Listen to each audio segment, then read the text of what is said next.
उम्र 70 की, दिल और दिमाग बिल्कुल यंग। कहानी रायबरेली की। आप मेरे बगल में देख रहे होंगे, ये है राजा राम मौर्य। पाली भाषा का ज्ञान 70 साल की उम्र में और हाई स्कूल उत्तीर्ण अच्छे अंकों के साथ। ये कहानी इसलिए मैं बता रहा हूँ क्योंकि इस उम्र में लोग पढ़ाई छोड़ देते हैं, सब कुछ छोड़ के घर में बैठ जाते हैं। लेकिन सबसे बड़ी बात, इस कहानी के पीछे की राज, इनके बगल में परिवार भी बैठा है और ये भी है, मैं बात करता हूँ। तो सर, सबसे पहले आप परिचय दे दीजिए। अच्छा, हमारा नाम राजा राम मौर्य है और हम पंजाब नेशनल बैंक क्षेत्रीय स्टाफ कॉलेज विभूति खंड गोमती नगर से 2016 में सेवानिवृत्त हुए। अच्छा, सेवानिवृत्त हुए। लेकिन सबसे बड़ी बात है कि उम्र आपकी कितनी है? अब इस समय 70 साल होने को है। 70 साल की उम्र में पाली भाषा का ज्ञान, पढ़ाई, हाई स्कूल, कितने परसेंटेज रहा आपका? 86%, 86% नंबर आए। 86% नंबर आए।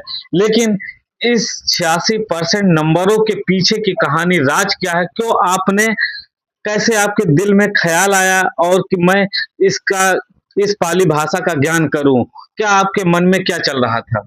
हमारे मन में ये चल रहा था कि हमारे जो पूर्वज थे, सम्राट चंद्रगुप्त मौर्य और अशोक मौर्य, तो जब सम्राट अशोक मौर्य ने कलिंग युद्ध में देखा कि इतना बड़ा नरसंहार हुआ है, तो उन्होंने हिंसा का मार्ग त्याग कर बौद्ध धर्म को अपना लिया।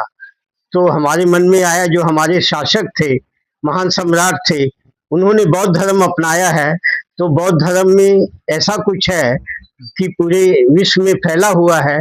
तो उनके जो भी शिलालेख थे सब पाली भाषा में थे, तो उसके लिए पाली भाषा का ज्ञानार्जन किया और उसी क्रम में 10वीं की परीक्षा पास की 86%। ये कहा जाता है कि बहुत पहले से इस भाषा का जो भाषा है बहुत पहले से रही है यहाँ पर, तो उसके विषय में आपके क्या विचार हैं?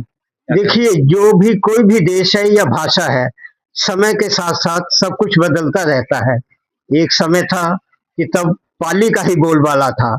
उसके बाद आपने देखा होगा, हम आपको थोड़ा सा इतिहास बता दें कि अपने देश में फ्रेंच लोग आए थे, तो फ्रेंच भाषा चलती थी। तब अंग्रेजी को कोई नहीं जानता था, और लेकिन जब अंग्रेज आए, राजकाज की भाषा उन्होंने अंग्रेजी भाषा कर दी। तब फिर आपने कहावत सुनी होगी कि हाथ कंगन को आरसी क्या और पढ़े लिखे को फारसी क्या। उसके बाद जब मुगलों का राज था, पूरा राजकाज फारसी में होता था, तो उस समय ये समझा जाता था कि जिसको फारसी आती है वही विद्वान है। लेकिन जब मुगल चले गए, अंग्रेज आए और अपने देश में अंग्रेजी लागू हो गई, तो एक और कहावत आपने सुनी होगी, देखिए कुदरत का खेल, पढ़े फारसी बेचे तेल। तो क्योंकि उस फारसी का विद्वान भी जब अंग्रेजी में पूरा राजकाज हो रहा था, तब वो कुछ भी काम नहीं कर पाएगा। इस समय जैसे समय बदलता है, जो भी उस देश की भाषा होती है उसी का महत्व होता है। आज जैसे अपने देश की राजभाषा हिंदी है, तो हिंदी का महत्व है। इसी तरह उस समय पाली का महत्व था। पाली का महत्व था। हाँ। इनकी पत्नी है, उनसे भी बात करने के, परिचय दे दीजिए आप। मैं अंजू बाला मौर्य हूँ, मिस्टर राजा राम मौर्य की पत्नी हूँ।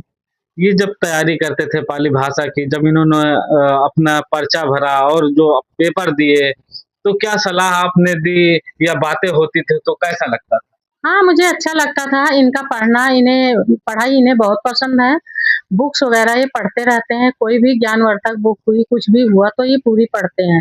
तो इन्हें पढ़ाई का महत्व इनको बहुत अच्छा लगता है, तो हम उसमें क्यों बिगड़ डालें भाई। जिसको हमें उतना पढ़ाई का नहीं है, इनको है, तो हम इन्हें क्यों रोके।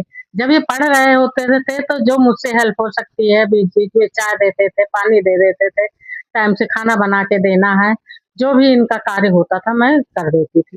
शिक्षा में योगदान पत्नी का भी बहुत महत्वपूर्ण होता है, क्योंकि उम्र 70 की है, लेकिन शिक्षा वह शेरनी का दूध है जो पिएगा वही दहाड़ेगा। लेकिन यहाँ पर जिस तरह से 70 वर्ष की उम्र में एक बहुत बड़ी उपलब्धि हासिल की है,